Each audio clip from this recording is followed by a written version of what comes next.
ସାଙ୍ଗମାନେ ଦେଖନ୍ତୁ ବେଟି ମାଛଟା ଆଟାକ୍ ହେଇଛି, ତାକୁ ବାରାମୁଣ୍ଡି ବି କହନ୍ତି। ଦେଖନ୍ତୁ ପୁରା ଲାଇଭ୍ ଭିଡ଼ିଓ କେମିତି ଟାଣିକି ନେଉଛି। ଆପଣମାନେ କେମିତି ବେଟି ମାଛ ନାଗିଲେ କେମିତି ଧରିବେ, ପିଣ୍ଟୁ ଭାଇ ଫିସିଂ ଆଣ୍ଡ ଟ୍ରିକ୍ ଆଣ୍ଡ ଟ୍ରିପ୍ସରେ ଆପଣଙ୍କୁ ସ୍ୱାଗତ। କାହିଁ ବେଟି ମାଛ ଧରି କାହିଁକିନା ସେ ବହୁତ ରହେ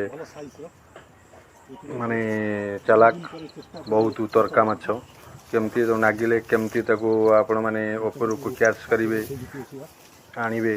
ଆଉ ଆପଣମାନେ ଦେଖନ୍ତୁ ତାକୁ ଖେଳେଇ ଖେଳେଇ ଆଣୁଛି। ଆପଣମାନେ ଯେବେ ବି ଧରିବେ ବେଳେ ଖେଳେଇବେ, କାହିଁକିନା ବହୁତ ତରକା ମାଛ ଡେଇଁପରି ତା ପାଟିଟି ହଲେଇ ଦେଲା ପରେ କଣ୍ଟାଟି ହେଇଥିବ ବାହାରିଯିବ।